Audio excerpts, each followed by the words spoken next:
महाराष्ट्र राज्यातील प्रत्येक महत्त्वाच्या घडामोडी फक्त आपल्या बेधडक मी मराठी न्यूज चॅनलवर.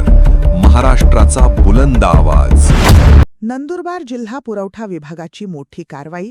शहाद्यात 18 घरगुती गॅस सिलेंडर जप्त. व्यावसायिक कामांसाठी घरगुती गॅस सिलेंडरचा अवैध वापर करणाऱ्यांविरुद्ध नंदुरबार जिल्हा पुरवठा विभागाने कडक पाऊल उचलले आहे. शहादा शहरातील विविध हॉटेल्सवर धाडी टाकून प्रशासनाने तब्बल 18 घरगुती गॅस सिलेंडर जप्त केले आहेत. या धडक कारवाईमुळे हॉटेल व्यावसायिकांमध्ये मोठी खळबळ उडाली आहे.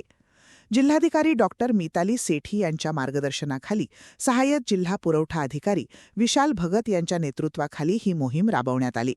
शहादा तहसीलच्या तपासणी पथकाने शहरातील अनेक हॉटेल्स आणि खानावळींवर अचानक झापे टाकले.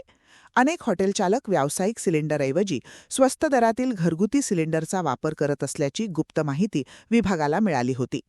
पुरवठा विभागाच्या पथकाने शहरातील महत्त्वाच्या प्रतिष्ठानांची तपासणी केली. यामध्ये प्रामुख्याने Umai restaurant, Patel restaurant, Sanjay pavbhaji, Atithi hotel, Jaika hotel, Noorani hotel, Bismillah खानावळ, अग्रवाल वडापाव या हॉटेल्सच्या स्वयंपाकघरात घरगुती गॅसचा सर्रास वापर होत असल्याचे पथकाच्या निदर्शनास आले. नियमांचे उल्लंघन झाल्याचे स्पष्ट होताच घटनास्थळावरून 18 सिलेंडर जप्त करण्यात आले. या कारवाई दरम्यान पथकाने रेखा गॅस एजन्सी आणि सोना गॅस एजन्सी येथे जाऊनही अधिक माहिती घेतली आहे. घरगुती गॅसचा व्यावसायिक पुरवठा नक्की कुठून आणि कसा होत होता याचा तपास आता प्रशासन करत आहे. जिल्हा पुरवठा अधिकारी विशाल भगत यांनी स्पष्ट केले की घरगुती गॅस सिलेंडर हे केवळ घरांसाठीच मर्यादित आहेत.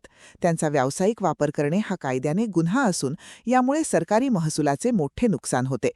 गॅसचा काळा बाजार रोखण्यासाठी आणि सर्वसामान्य नागरिकांना वेळेवर गॅस उपलब्ध व्हावा यासाठी संपूर्ण जिल्ह्यात अशा प्रकारची कारवाई यापुढेही सुरूच राहणार असल्याचे त्यांनी सांगितले. पथकात शहादा पुरवठा निरीक्षण अधिकारी रतनसिंग राजपूत व पुरवठा निरीक्षक अधिकारी दिलीप पाडवी सह नंदुरबार पथकाने कारवाई केली.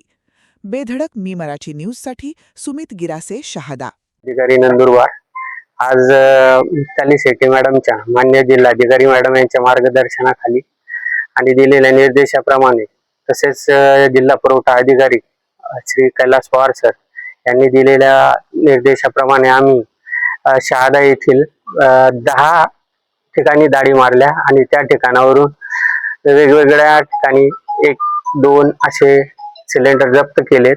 जे घरगुती सिलेंडर होते आणि व्यावसायिक लोक त्याचा वापर करत होते, त्यामुळे ते जप्त करण्यात आले आणि हे जप्त सिलेंडर आपण गॅस एजन्सीच्या मार्फत त्यांना सुपूर्द करणार आहे. शहादा तालुक्यात असं परत धाडी पडणार आहे का भविष्यात? हा, त्याबाबत जसे जसे वरून निर्देशन येतील आणि एकदा आपण त्यांना पूर्व सूचना पण देऊ आणि